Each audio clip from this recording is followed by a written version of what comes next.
integral theories, philosophies and practices. But whatever. Structures, states, levels of developments and narrative structures. Sequel. So we saw last time that we could apply any type of system to itself. If we apply the structures of consciousness by Gebser to the structures of consciousness, we could get the idea first that at the core any of these structures, like any other idea, would be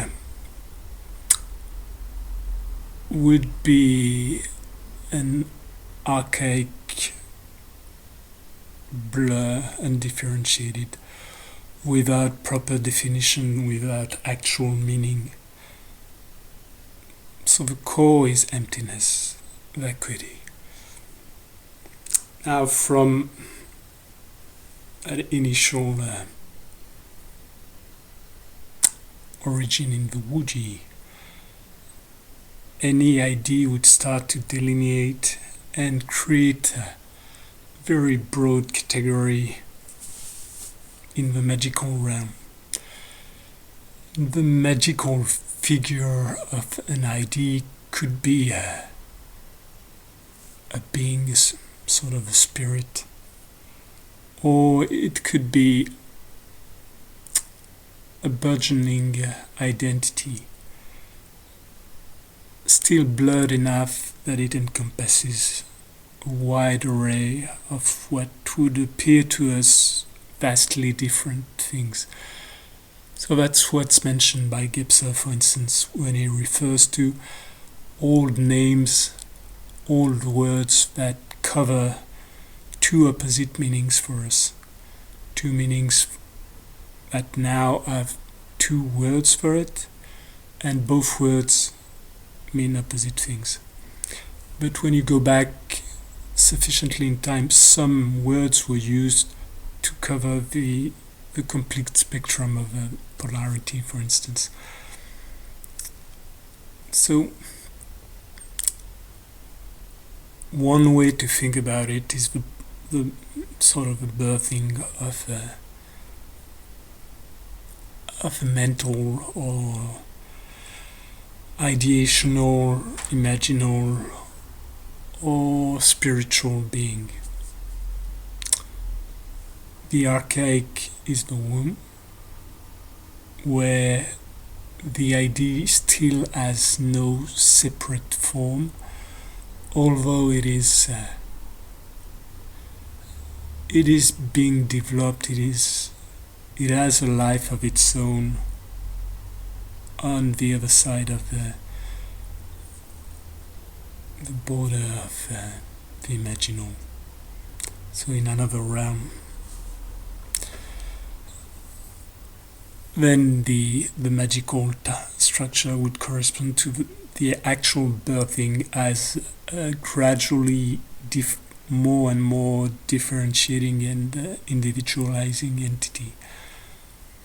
When we get to the mythic structure, the idea or the structure itself would start to differentiate itself from an exterior.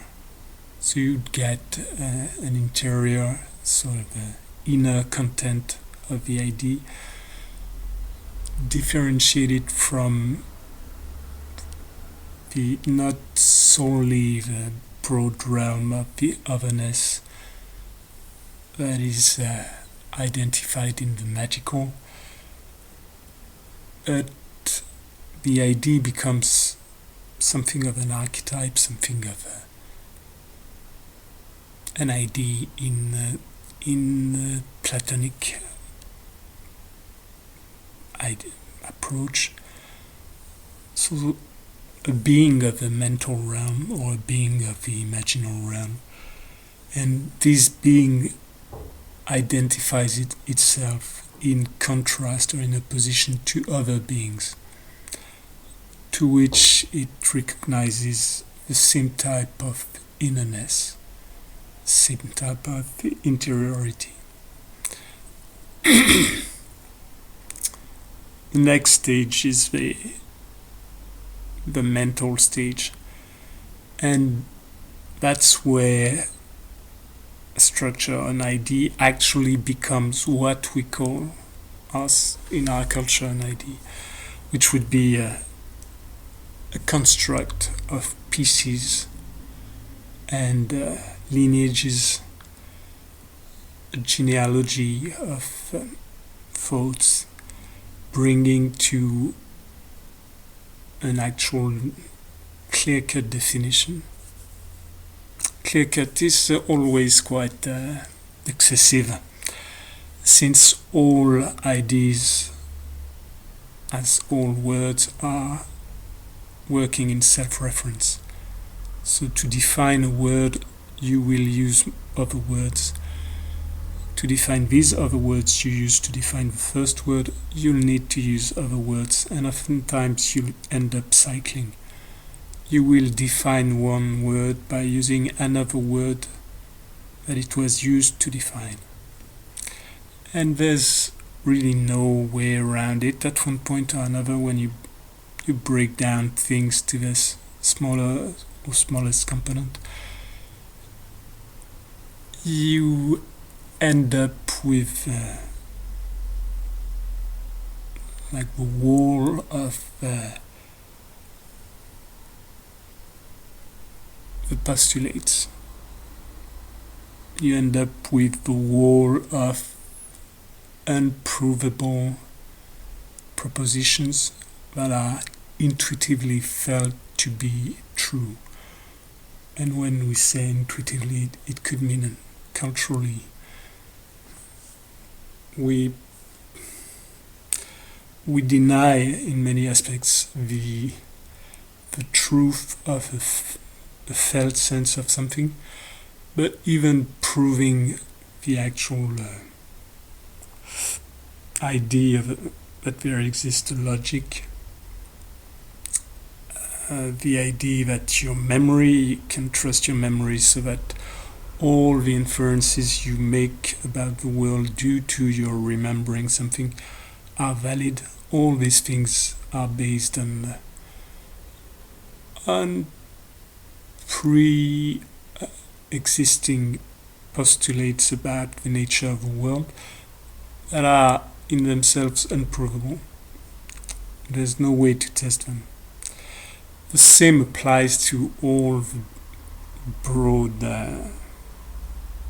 canvas surrounding all our sciences, all our ideas.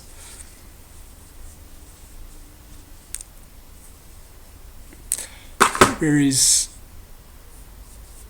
no way to test anything about the nature of consciousness. For instance, we are inside the bubble. We cannot objectify it. We can think about it and we can infer many things. We can see or discover correlations between our experiences and the apparent changes in our measurements or perceptions or extended perceptions through tools of different variables that we assign the meaning to in our models. But we cannot, at the core of all things, the archaic is always present, and the archaic is the unknown. And more than that, it's the unknowable unknown. In many ways, the archaic can be referred to as the primal chaos, where things are constantly arising, but lacking structure, lacking memory, so they dissolve right away. So this chaos is an ever present now. but a very short now, not the duration of the now. It's the arise. Because even the perception of the now is based on there's the static point of the perceiver. The witness stays more or less stable. So if you were to actually watch what you would call a maelstrom, chaos, with shapes or things arising, disappearing, or morphing or blending, you would still find solace or stability in the actual structure of your own consciousness. You'd be anchored to your point of view or to your perception, to your senses. If you take the full idea of the chaos, where there is absolutely no set, no fixed, no rigid point, no anchor. All things are appearing and disappearing. Even the notion of time has no meaning there. The notion of time, as all other, imply a set of reference points to which you orient, and the set of references allow for perception of contrast and change. If nothing like this is present, there is no time, there is no actual change, since there's a constant arising of things, and even constant means nothing. You couldn't differentiate linearly or even cyclically or anything present from past. So in a way, all things are appearing at the very same time. They are eternal in the same way that you find at other realms, where eternity is generally thought as a very long extent of time, a very big quantity of time, while however long a time can be, it's never eternal. Eternity can exist when there is absence of time. There's no perception of time. Hence there's timelessness, which can be equated to eternity. The same goes for infinity, perceived as a vast quantity of matter. Both quotations, I can't remember who was mentioning it, but they do convey a lot of sense there. So when we get to the structures of consciousness, we can perceive them as a medium, as a matrix. That's shaping something. We can perceive them as a newborn individuality, but existing in the cradle or of a family of ideas, a family of with which it's completely intertwined. It's impossible to extricate it. At the next stage, we start to get this differentiation, this individualization, and the idea becomes sort of a being, a type of God, which has the purity or the extremes of the mental realm, which did not have to materialize in the material realms.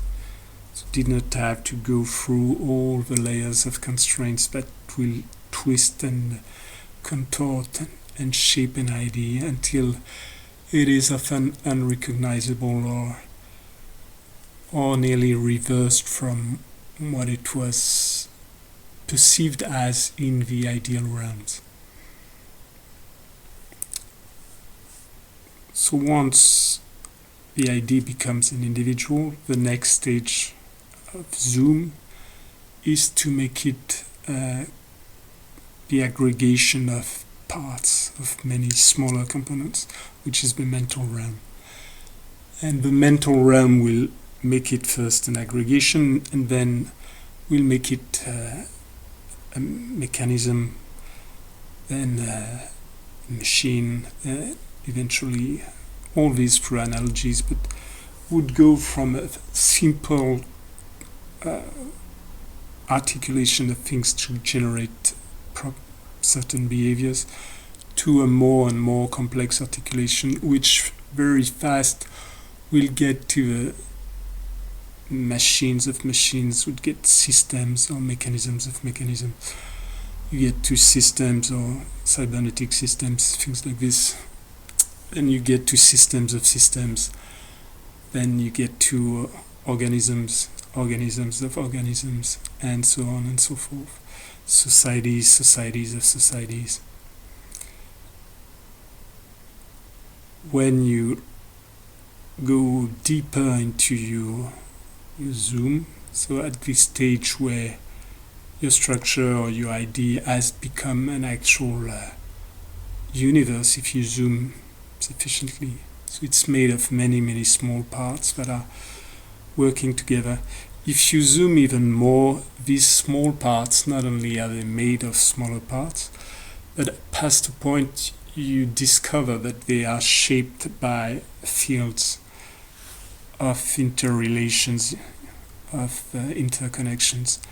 So the same systemic worldview that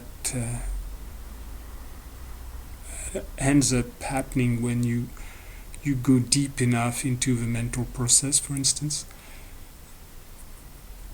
this very same worldview ends up giving birth to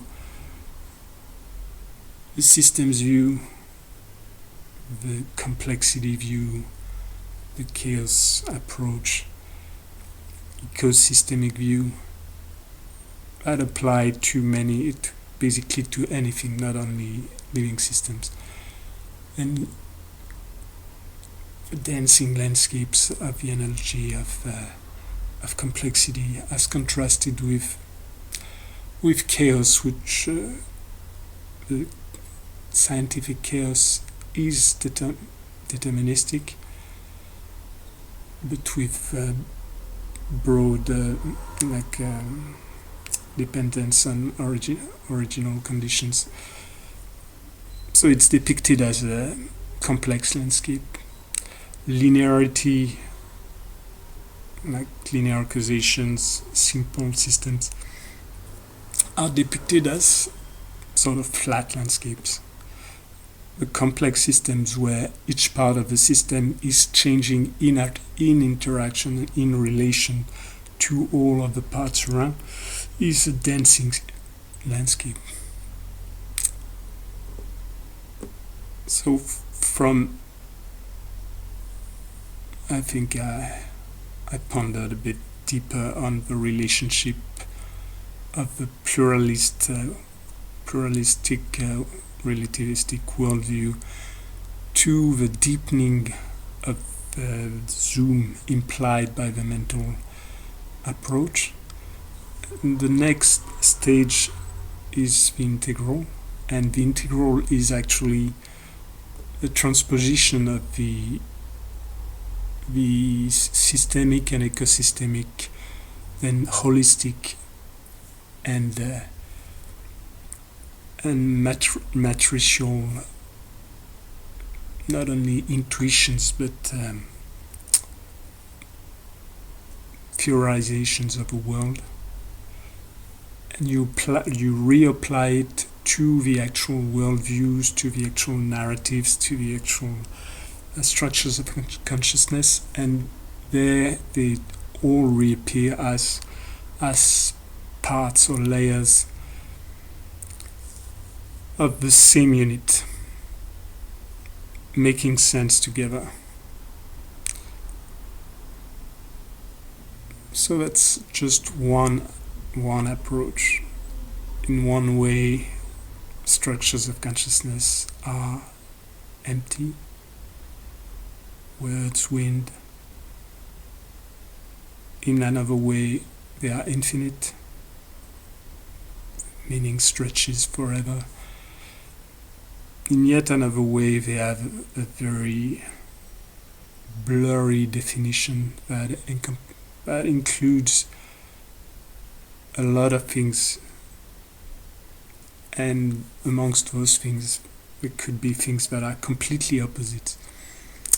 So the idea of the archaic as a boundless ocean, the infinite unity of the manifested, as contrasted with the not even boundless, but the infinite indefinite. So when you get to the unity of the manifested, this ocean covered by the eternal emptiness of an analogical sky, bubbles appear at the surface layer, separating the two. When an amount, somehow a quantity of the indefinite or quantity of the infinite is bound by a tiny layer of filters, of borders, made out of the infinite definite, that it appears as finite and definite. So what's meant there? You have this foam of universes, with them at the scale of individual, at the scale of proper universes.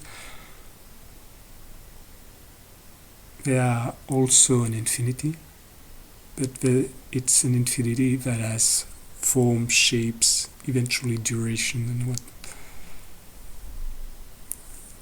These infinites, when they are reaching the stage of development, for instance, if we use this approach rather than the structures of consciousness, so say that these worlds or these beings start to delineate, start to generate a set of differences that will contrast them from the overall background. At that time, the ideas or the analogy could be that you're using nets, or you're using containers to catch a definite amount of the eternal waters of boundless, the ocean of boundlessness. The shape of the filters, or the shape. Let's say that the filters are small enough so that the water is caught inside. In this, pretty much the same analogy as the bubble, but here we take the analogy, instead of catching the emptiness, it's catching the actual water of the manifested. So once the fluid and ever-changing chaos of the manifested is inside of a container, and each of the containers are in themselves structures of consciousness. They are informations. They are things that give shape, and things in which what gives shape is. It's basically the actual shaping here is the only material existing there is the water. And these filters are just denser layers of the same waters. So when we reach the magical,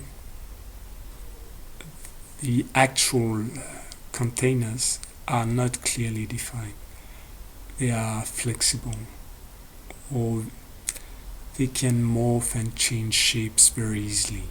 The density is not yet sufficient so that they can be clearly identified and kept. Hence, there's no real difference at this stage between individual and tribe, or individual and all the beings or people to which one can relate. And at the next stage, there's a densification, a crystallization of the containers. The core is always an infinite, and at the core of the core is always this indefinition, this vacuity, this emptiness, surrounded by the emptiness of the infinite. So now we have the world being born and developing and taking shapes and taking more and more duration, more and more differentiation to otherness. And at the same time, we have inner identities growing,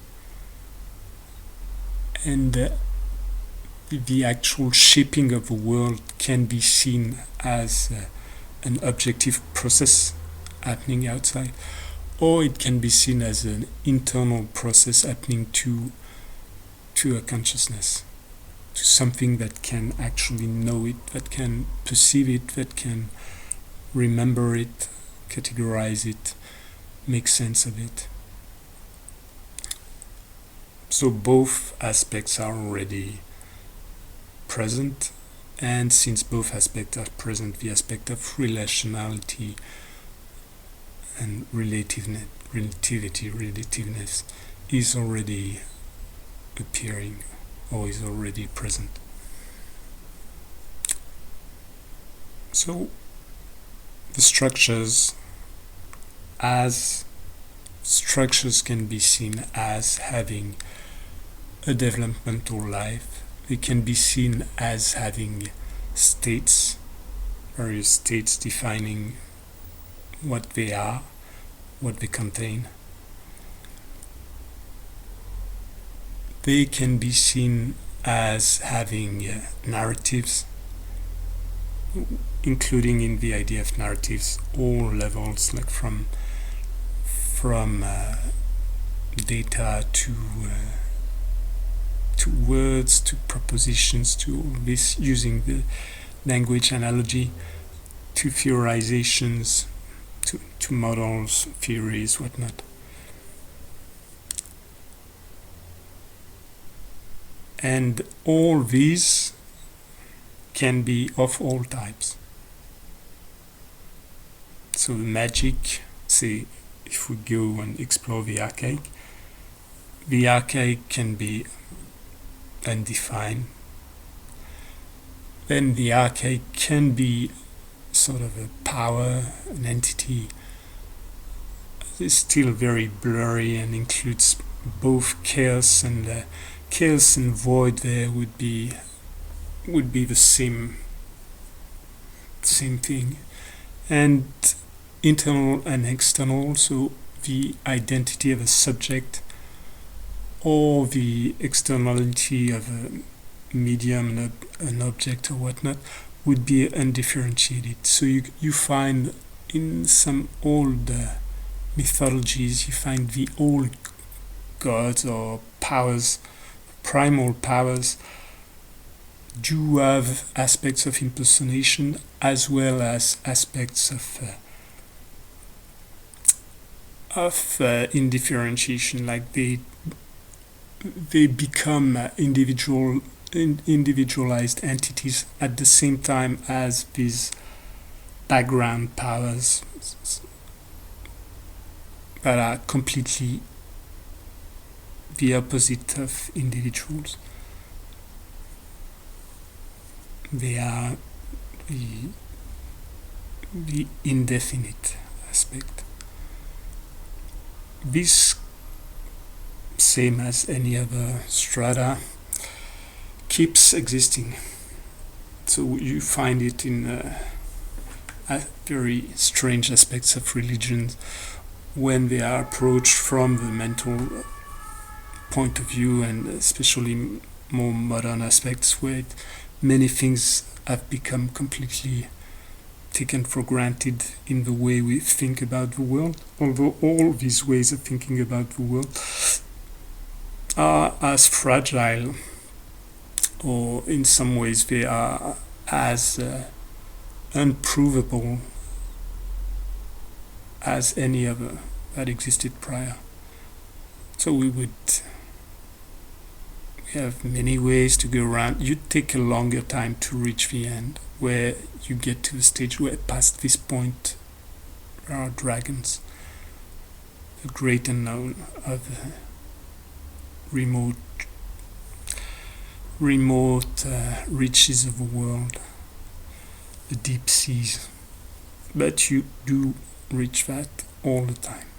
And it's a very interesting aspect of our time, where we think that the unknown is hidden known. And there we get exactly the same idea as eternity. The unknown part of it is potentially known later, but a part of the unknown is strictly based on the experience of being. So if we picture the idea that all things could be known, which means that all things pre-exist, they do exist prior to the knowing. So if it's the case, then you've defined a world that is entirely pre-written. It's the old Laplacian idea where you get all the details, you do the calculations, so you apply the logics, the sequential causation of propositions that are deemed valid, and then you get to complete knowledge and understanding of all things existing. And it's always very interesting to see beings whose actual entire experience is the felt sense of consciousness, agency, choice, mostly in modern, rich, wealthy places where basically we sucked up the potentialities of millions, billions of things, of beings, humans, all sorts of living beings, to aggregate this amount of powers that allow us to transmit our image through space and time, nearly without limits for at least a short time, with actually very deep and very profound effects. But we are spending a fair amount of time trying to deepen ways of approaching the world that negate entirely the entire thing we're spending our lives doing, for many of us. If all the world can be known and science has no meaning whatsoever, there is no discovering. The idea that you have this open space where you can use your agency, you can use your curiosity, you can use your sensitivity to inquire into the world and identify a relationship and invest massively into it until it becomes a new power of prediction, a new power of navigation of present, or power of explanation of the past, where it becomes a new tool of agency. if all is pre-existing, predefined, pre-knowable, there is absolutely no meaning into doing this. There is nothing to do. There's a freedom into the writing of a story and the living of a story.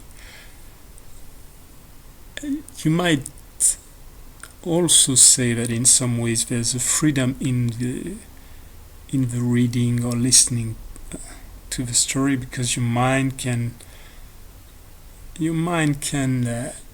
infer many things, can shape the gaps between words, like the unknowns, all the emptiness around all our definitions, including the zeros and ones that we can use in binary codes.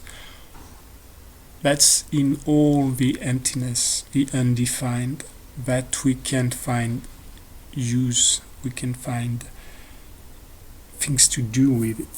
The old Chuangzi quote where the house is made of walls, but if you have no emptiness for openings and actual rooms inside, then the house is nothing. Matter, fullness provides the appearance and the shape. Emptiness provides the use. And the use can be seen as degrees of freedom, degrees of liberty. Things can go one way or another, hence there is some meaning behind it.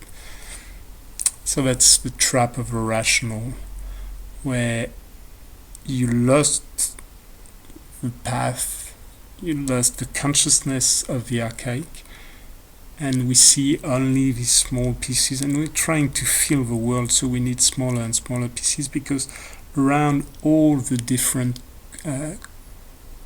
containers we find, to try to actually contain the entire infinite ocean of the manifested. Like we put two side by side and you have gaps, they are not completely congruent at all scales. So we need to find smaller and smaller, or bigger and bigger containers. But still they do not map out. Notably because the ocean of the manifested, the unity of the manifested, is still an infinite. Be it only because the living of it is a relational experience. It's not a predefined experience. You could choose at any given time to change the way you perceive things, to switch from the perception of objectivity to the perception of subjectivity. Picture the world around you, and all of a sudden you decide that you're in a dream. Or you just infer the possibility that you're not in your normal awake state, but you're dreaming. And all the seemingly rational things that surround you display suddenly their complete aberration, total lack of structured meaning. Behind that, you decide all of a sudden that you're watching a movie and you have just one movie playing in front of you, of the infinitely many that could be played on the same back screen of consciousness. White background which allows it to appear. And same, your experience will be very different. The meaning you'll make of your experience will be different. So, what's the point of getting to the idea of deepening, say, the structures of consciousness. So, for instance, we take the integral theory. The integral theory, using this small tool that I'm proposing here, if it applies to itself all the integral theories, then you would have an integral theory that is archaic. It's very difficult, very blurry, very difficult to differentiate, define. Then you'd get magical theory of integral theory, where it's a power emerging in the midst of blurry differentiation around it. So there's all that is integral as opposed to all the rest that is not integral. And this dim definition becomes very blurred because all the time the borders are porous. And the ways to interact or the ways to think about the integral theory, although it is a child of the rational era and even more of the pluralist era, so the way to think about the integral theory will be magical. We will try to interact with power to get access to miracles or things of the type. Oh man.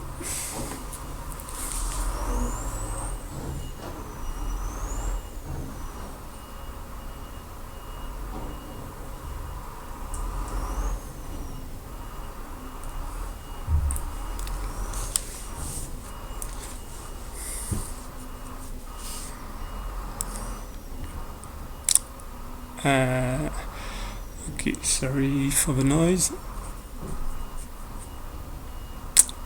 Then later we get to a mythology, to a mythos of integral theory, where integral theory becomes an archetype, becomes a god, or becomes something that defines an internal depth of psyche inside, which it discovers its own various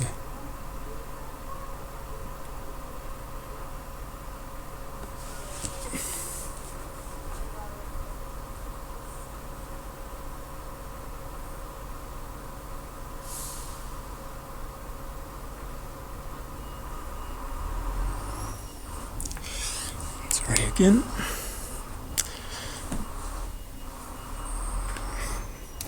Its own various aspects. Then you get to a mental integral theory. The definitions become much clearer, but at the same time you start to see the component parts. And seeing the component parts, you can link through different systems containing the same component parts.